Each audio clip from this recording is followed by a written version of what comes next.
I mentioned last week, around my house with like kiddos running around, we're like 6 months behind the rest of the world as far as like pop culture and happening trends and stuff. So like Old Town Road is just getting into our living room dance playlist. Right now it is the only thing on our living room dance playlist that's going all around. It's a lot of fun. We're doing our best, right? So, but around our house, we have just started learning how to floss at our house. And so last week we were dancing as a family, practicing our floss, and I thought it was going pretty well. And my 5-year-old son, Hudson, turned to me and with love and kindness said to me, "Dad, if you want to, you can take a break and watch a YouTube video and learn how to do this." If only it were that easy, right? Which was such amazing and considerate advice that had me, and especially my wife, Lindsay, kind of doubled over in that moment trying to hold it together. Oh, I love you, Hudson, and I appreciate especially the way that you help out your dad when I need it the most. Thank you for your kindness. We all need folks like that, watching our backs, right? Supporting our new moves, helping us learn and grow, recommending YouTube videos that could help us out, offering a shoulder when the dance lesson doesn't go quite so well. 2, we all need each other. We all need community. We all need each other on this journey. And it's not that we need to be extroverts or go to every soiree just happy, happy, joy, joy all the time. We need solitude. We need to know ourselves as well.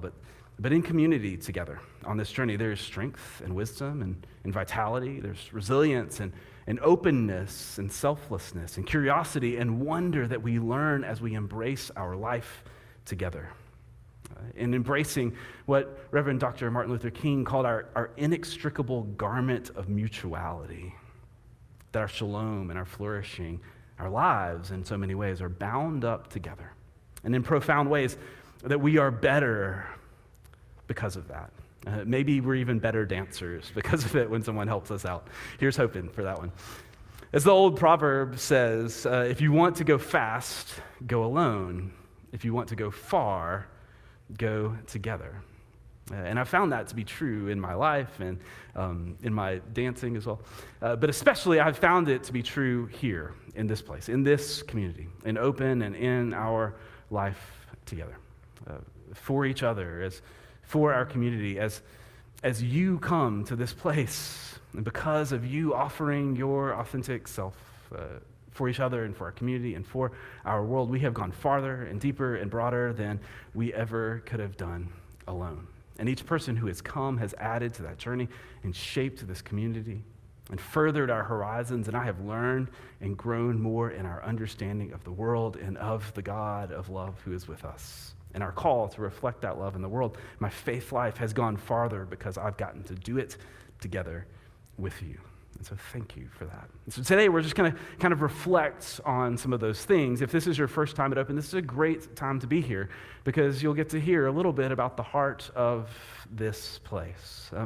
But that idea that we go farther in our experience and understanding of God, just as Crystal articulated today, makes sense when you think about it, that if each of us are created in the image of God, in our truest self, a unique reflection of God's character and beauty, then we need each other on this journey, in all of our authenticity and our diversity, in our unique images that we reflect in order to see God more fully, to experience and encounter a fuller, more complete, more nuanced and complex picture of the infinite God. We need each other. To go far in this journey of faith, we need each other and the truth of who we are together.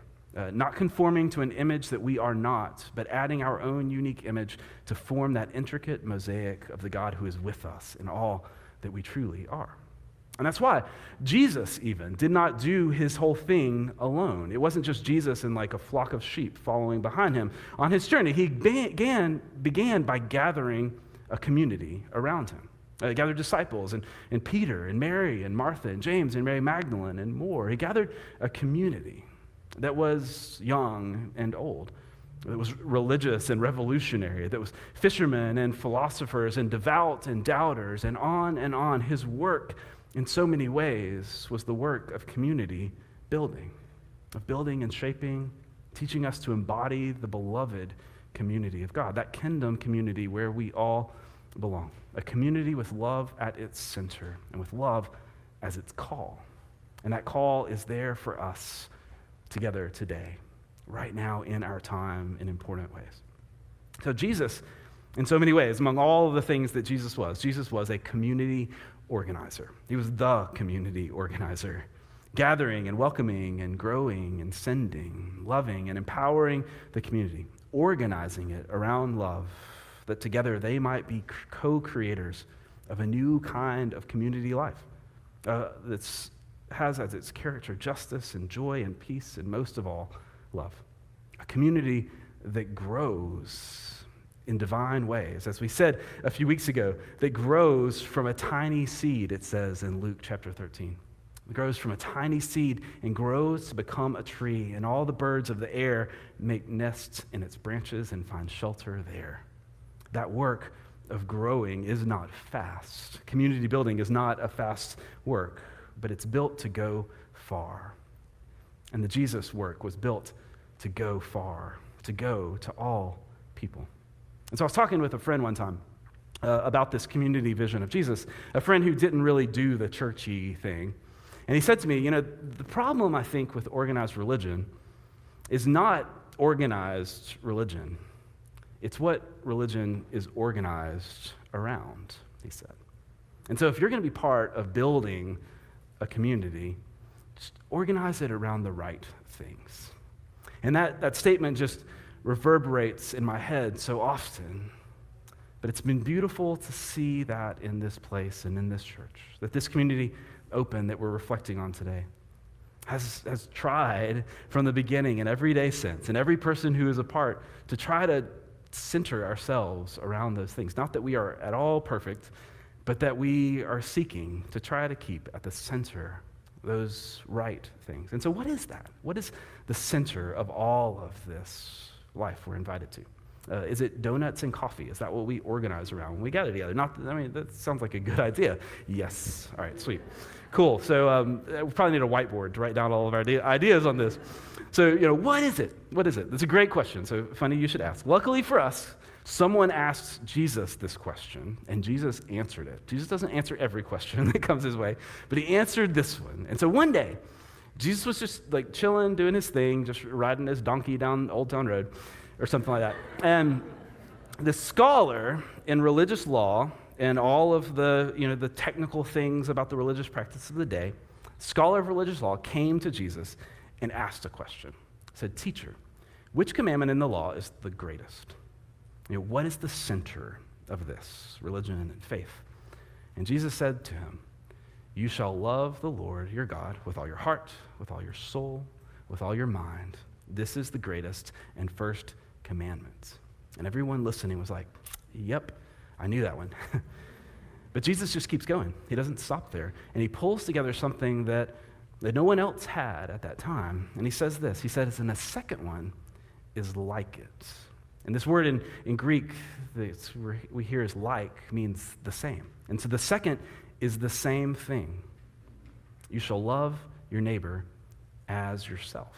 On these two commandments hang all the law and the prophets. We love God and we love our neighbor as we love ourselves. Love God, love neighbor, as you yourself are loved by the God of the universe. Jesus says that is the heart of all of it. And he says something astounding about that. He says that on these two things of love of God, of neighbor, and ourselves, that on these two things hang all the law and the prophets, which was shorthand in those days for all of their scripture and all of their rituals and practices, the whole of their faith tradition. At the center of it all, the thing on which everything hangs and depends and flows from, the center of it all is love of God, love of neighbor, as we ourselves are loved, as we love ourselves.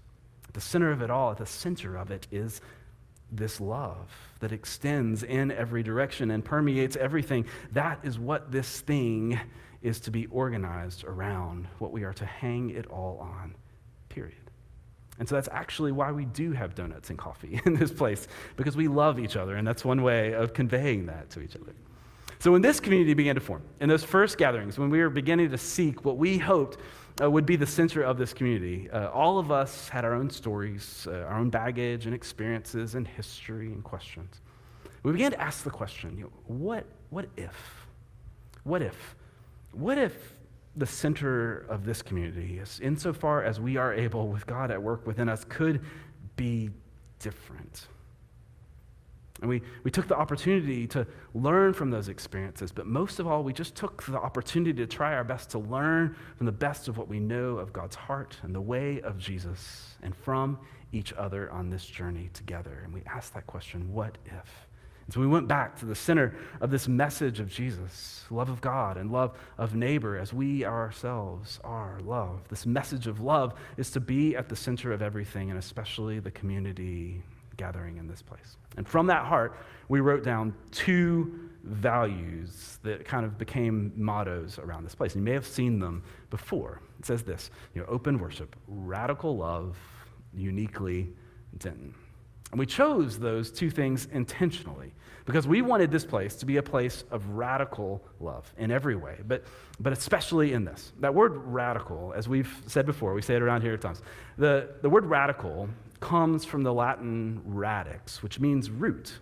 It's where we get the word radish, which is the most radical of all vegetables. And if you do not believe me, go to Jason's Deli this afternoon and just fill your whole salad plate with radishes, and people will be like, that's radical. That is. So we all know that, right? So at the root, at the radix, at the radical part of all of this, at the root, at the center of it all, is to be love that's rooted deep in who we are and what we do. We want the root from which everything in this community grows, the root of the things that we do, the life that we're rooted in, to be rooted in that divine love and that call to love, that divine love that we see embodied in Jesus, the love on which everything hangs, to be rooted in love of God and neighbor and ourselves. And to live and to be centered there really does call us to a radically different way of life, a way that we're learning about together as we seek to learn from each other and love each other in our world. And that divine love that we're called to pursue, that call of God on our heart to love mercy, and to do kindness, and to seek justice in our world. That love calls us to a radical way of life that seeks the life and liberation of all people, the flourishing of all creation. We want that radical love to be the center of our life together, the root of it all. And each of you who've come to this place and this community and have caught a bit of that vision have helped us and taught us become even more a part of letting our love be as radical and rooted as God's is, to sink our roots deeper, that all might find a place where they belong and might hear the heart of God calling them out with sacred worth. They would be welcome here. And so we say radical love, uniquely Denton, not just because it sounds cool, and not just because only in Denton was taken already, but because we think that call to love our neighbor means that we should love our neighbor. Like, it means we should love our city and our neighborhoods and the people around us and what they create and what they're seeking and what they're adding and what they're looking for, the wisdom that they have and their hopes and their dreams, that we should love our neighbor, and especially the people right here in our community as we listen to and learn from and do life with and love our neighbor and be for them and for their flourishing, just as God is for our neighbor and for us as well. And each of you in this community step into this city with that vision to love, to learn, to lift and uplift and empower. And when you do that in your workplaces and homes and neighborhoods and schools and friend and family circles, as you do that, you spread the branches that are growing in this community wide. And they have gone far as we have done that together. And so when I think back on the way that God working through this place has taken us far, I think back on so many of the dreams that we had in the very beginning. And I look and wonder at how far God working in us and through us has taken this community. I often, when I do this, reflect back on this Facebook post that I wrote a week before Open began. It's easy for me to find it in my Facebook feed because I don't post very much on Facebook. I'm usually on YouTube, learning how to dance and stuff. So this is what I wrote a week before Open began, kind of about the heart of what I hoped for this place. I'm sure you can read it right here behind me. So here's what it says. It says, so in 2 weeks, because everything I do starts with so. So in 2 weeks, a faith community that Lindsay and I, that's my wife, Lindsay and I have been dreaming about for maybe our whole lives, opens its doors for the first time. It's called Open Worship. It's a new faith community here in Denton. It's launching Sunday, April 23rd at 11 p.m. Lindsay and I have dreamed of being a part of a faith community where everyone is welcome no matter what, where we could be a part and our family and our friends who've sometimes struggled to find a welcoming place to explore their faith could be a part too. A place that was open in all that means: age, race, gender, creed, identity, orientation, affiliation, no matter doubts or questions. No matter when kids won't sit still or when I can't sit still either, that everyone is welcome. And not just welcome, that everyone is valued as a child of God and invited to be open to God and to each other, to open our minds and our hearts and not turn them off, to be a part of making the world a better, more gracious and kind and equitable and creative place together. My city of Denton needs a community like this, I wrote. My family needs a community like this. I need a community like this. And I think the need we feel is a resonant reflection of the open heart of God that we know through Jesus. It's just how a faith community is supposed to be. So helping build Open alongside Lindsay and so many people that we love has been one of the most amazing, collaborative, community-inspired, creative, God-drenched projects. And it has all been for the purpose of creating a community where the radical love of Christ can be experienced, grow, and bring life and good to our world. So if you're around the area and you're looking for a place, this is what I wrote. Come gather with us on Sunday, April 23rd at 11 o'clock. That's when we started. It's Sycamore and Locust at First United Methodist Church of Denton. It will not be perfect, but it will be full of grace and full of love. There will be coffee and community and creative stuff for kids and a chance to connect with each other and with a God who loves us all. We had to put that advertisement in about when it started and where to show up because we weren't sure whether anyone would come at all on this. But you did, and we did. And it has been you and us and this community, this incredible community who has shown up and joined in and taken part and shaped this community that has made that simple dream that I articulated in a Facebook post grow and spread and become 1,000,000 times more than what I ever imagined in that way that only God at work through and in can. And it's been the most beautiful, life-giving, fulfilling, inspiring faith community I've ever had the privilege of being a part of. It's been the community, your reflection of God offered freely. Your sincerity and authenticity and depth and courage and creativity and love that have given me life and strengthened my faith and shown me God and rooted me in love. And together, this dream has gone far. And I'm so excited for the journey ahead with you as we do this together. And next week, we'll have more chairs here, too, right? It's life-giving because that empowerment of God in community is for us all. That love that sits at the center, that love for God and for neighbor, that love is for you and me and all of us as well. That love for you is where the whole story begins. We're called to love as we've been loved. And God so loves you. You are so loved radically and completely. At the root of you is love from God. And we begin to realize that, and begin to regard others in that same way. That's where community begins to come alive and invites us in with all that we are. Because you are a beloved child of God, of sacred worth, of immeasurable importance, and you have something to offer to this place, to this story, to this work of God in our world, this work of life and liberation and love. And what you have to offer is you, your heart, your history, your identity, your story, your gifts, your graces, your wisdom, your critique, your conversation, your compassion, your encouragement, your lessons, and your learning, and your presence, and your service, and on and on.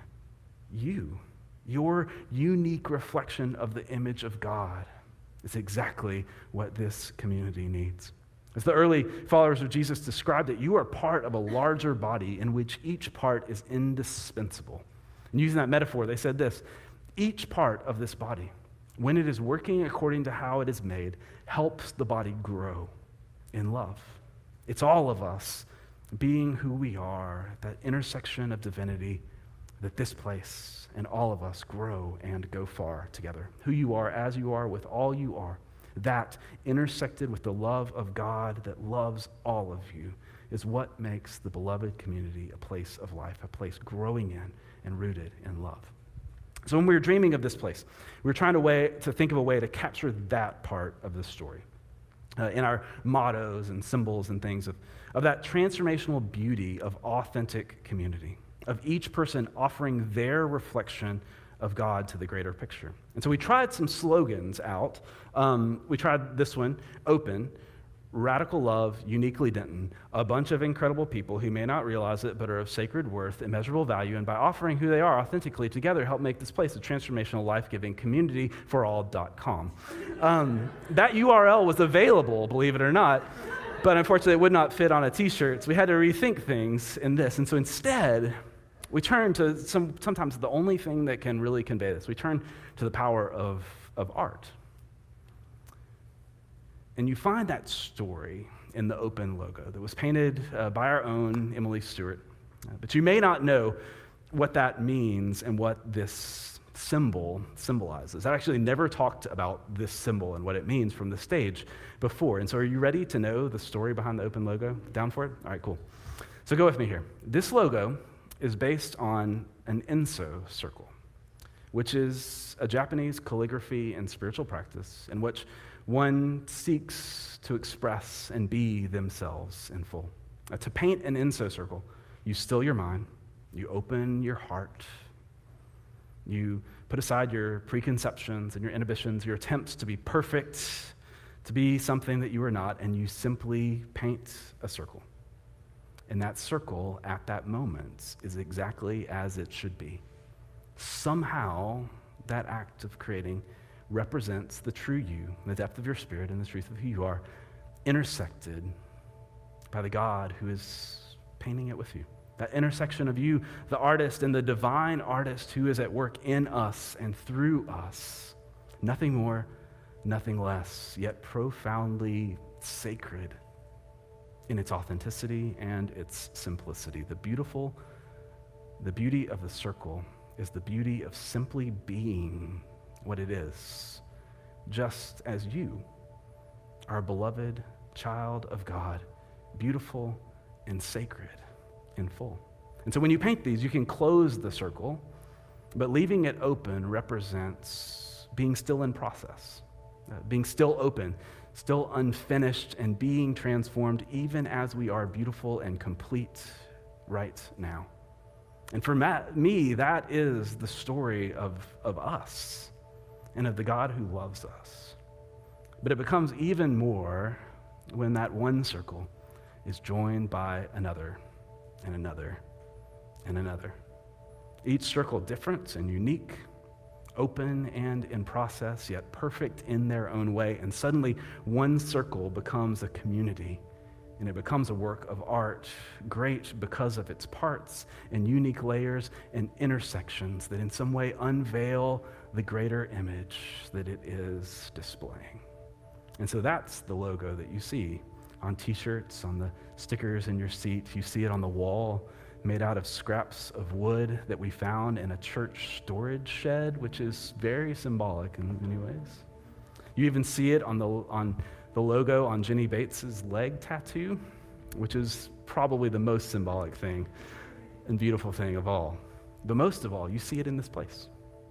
You see it in you and in us and in the way that God is at work in this community, intersecting our lives, inviting us to draw our own circles and add it to the open circle of community to which we belong. And be who we are together, rooted in love, loving our neighbors and neighborhood, growing ever more in the beloved community of Christ who organizes us around love. And we see it because that's how the God who loves you is at work in the world and in us every time. This is a place where you can draw your circle and encounter the God who is drawing it with you. And this is a place where we need you to draw your circle because you make us more. You show us more. You help us be more. And so take your circle and draw it wide, draw it open, and draw it in the love of God who is drawing it with you. And let's do it together around the center of a God who is love with each other in a community that never ends. Let's pray together. Gracious, loving God, thank you for this invitation that comes from your love for us, your empowering, welcoming, transforming, belonging love. God, we thank you that you are a God who invites us to draw our circle and is drawing up with us and helps us and calls us to live in a greater circle than ourselves together. God, help us to see each other, hear each other, be curious and wonder at each other, and learn and listen, but most of all, to love. To love you, to love our neighbors, just as we ourselves are loved. God, thank you. Thank you for open. Thank you for your love. Thank you for this church. Most of all, God, thank you for this community that you have gathered. We pray this in your name. Amen.